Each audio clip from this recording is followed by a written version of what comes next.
everyone. This is super special. We get to actually be one of the first visitors at the incredible Dana Worlock's new space, Hedgerow. There's Miss Dana Worlock.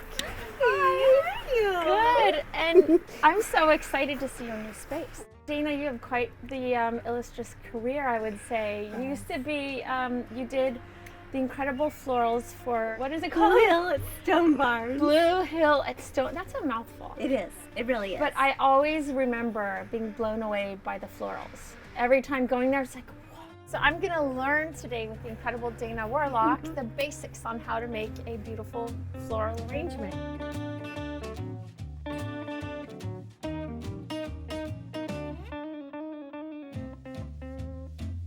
The best thing to start with is, A good pair of shears. yes, good Okay. pair of shears. And these are fabulous. These are Japanese. And you need a great container. You can use almost any container that you have around the house. And everybody has like old, jam jars. Oh Things, yeah, mason jars. Yes, mason jars. Uh-huh. And so I brought one today.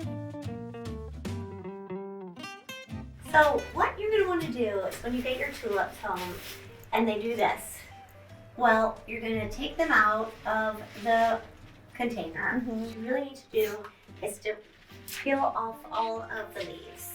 And I'm just going to do a really quickie here to show you. And why do you have to peel the leaves off? The leaves are taking away the water from the flower. They're taking all the energy and everything away. So you want to strip the flower of any extras. And then you give them a really nice snip with some clippers. You do it on an angle. And the angle is important because it just allows for much more surface of the stem to be revealed for water. Oh. So that, So you give a broader... yes. So you take all these gorgeous things and you want to wrap the heads. God, it's like swaddling a baby. I think totally. They like to be swaddled. Yes, they like to be swaddled Aww. and propped up. Oh wow, so you kind of like get right in there. You get right in there. You really, really do. And the best kind of thing, newspaper. Okay. And what temperature should the water be? The water should be warm. Good question. Wow, and then they'll come out. Let's see what happened with the ones that you did earlier. Yes, this is what we did earlier. And they look like that. And that's a Wow. much different situation. So we're going to do the two larger containers. Okay. And these seem small, but they can hold a lot of blooms. What I like to do first is I like to do the greens. Okay.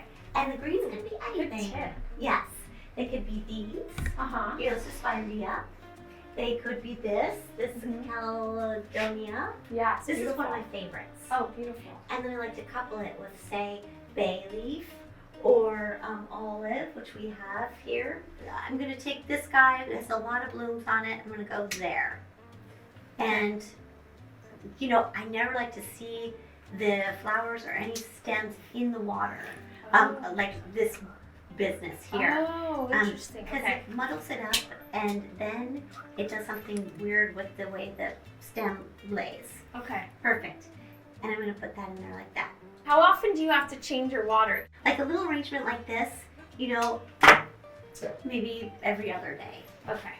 I love ranunculus so much. I mean, look how delicate this flower is, and I love the color of green Yes. with this particular color of like pinky white. Just so gorgeous. Love it. So what I do with a bigger bloom like this is that I cut them pretty short. Okay. Like I put it like maybe even here. Oh. Yes. So, okay. And I like to kind of just like, where am I going to put this? I like to sort of nestle it in. And that's what I'm going to do here, kind of on the edge. We could do... The anemones are just so Yes. spectacular. Yes. And look at these. Aren't those so cool? Like the inside is like this gorgeous, almost fluorescent violet color. I love color, and I think it does make me have a color preference, a color harmony preference, because I think I always love the contrast. I never like muddy colors, when there's not enough contrast. You want to do some Queen Anne's lace? Yeah. Yeah. And Oh look at these. my goodness. And the thing about this Wow. is like, for these little arrangements, you can pick a big giant bloom, or you can go with, more medium. Oh, what Whatever would you do? think. I would probably do a more medium size. Yes. Yeah. Maybe some of the butterfly ones. Yeah. I always love something like this to be kind of like floppy. And popping out. I like to see them on a stage. Yeah. Oh. This is my creation. Well, I would say I was very much sort of inspired by Miss Worlock's aesthetic, but this is so fun. So fun, so gorgeous. And it smells delightful. Be sure to go to Dana's Instagram. There's going to be all sorts of things on your website, and we'll have any information you need in our description. Thank you all for watching, and we're taking them home, guys. I'm so lucky. Bye. Bye. Thank you.